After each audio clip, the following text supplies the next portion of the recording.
कक्षा 11वीं विषय भौतिक शास्त्र वेस्लेर स्कूल के यूट्यूब चैनल के माध्यम से आज हम यहाँ पर पढ़ते हैं स्टोक का नियम।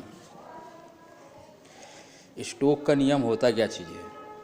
इस नियम के अनुसार जब कोई गोलाकार ठोस वस्तु जो है जिसकी त्रिज्या r हो किसी श्यान द्रव में एक नियत वेग से गिरती है तो गति की दिशा के विपरीत गोले पर एक बल लगता है जिसको बोलते हैं श्यान बल। और श्यान बल का जो मान होता है F = 6 पाई ईटा RV, जहाँ पर ईटा जो है ये श्यानता गुणांक है। स्टोक के नियम की शर्त क्या है? वस्तु का आकार गोलाकार होना चाहिए और बहुत ही छोटा होना चाहिए। गोलाकार वस्तु को दृढ़ तथा चिकना होना चाहिए। वस्तु के वेग को क्रांतिक वेग से कम होना चाहिए। तरल को समांगी तथा श्यान होना चाहिए। अगला हम पढ़ते हैं श्यानता। श्यानता क्या है? तरल का वह गुण जिसके कारण प्रत्येक तरल अपनी विभिन्न परतों के बीच आपेक्षिक गति का विरोध करता है, ये कहलाता है श्यानता। ठोसों में श्यानता का गुण नहीं होता क्योंकि उसके विभिन्न परतों के बीच में आपेक्षिक गति नहीं होती। किसी तरल की श्यानता जो होती है ये तरल की प्रकृति पर, तरल दाब पर और तरल के ताप पर निर्भर करता है। अब हम पढ़ते हैं सीमांत वेग।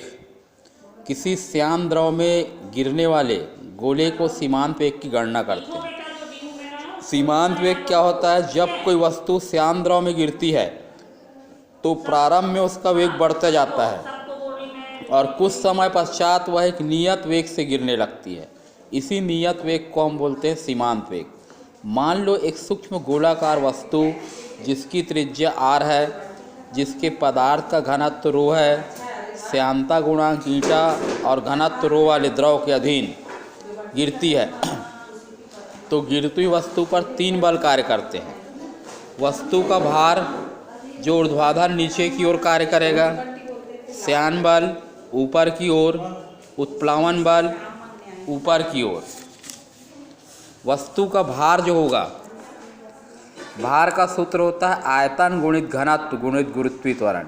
वस्तु गोलाकार है तो गोले का आयतन 4/3 पाई a की पावर से, a त्रिज्या है, ये वस्तु का घनत्व, ये गुरुत्वीय त्वरण।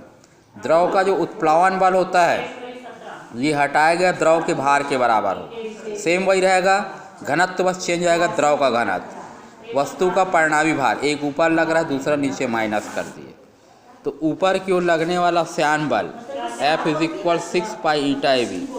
यदि वस्तु का सीमांत वेग v हो तो श्यान बल बराबर वस्तु का परिणामी भार, यहाँ से सॉल्व करके v का मान निकालते हैं। यही जो है सीमांत वेग के लिए व्यंजक है। सीमांत वेग जो होता है किस किस चीज़ पर निर्भर करेगा? वस्तु की त्रिज्या के होता है अनुक्रमानुपाती, वस्तु और द्रव के घनत्व के अनुक्रमानुपाती, गुरुत्वीय त्वरण के अनुक्रमानुपाती और श्यानता गुणांक के होता है व्युत्क्रमानुपाती। तो ये हुआ सीमांत वेग। स्टोक का नियम पढ़े, सीमांत वेग पढ़े, श्यानता के बारे में पढ़े।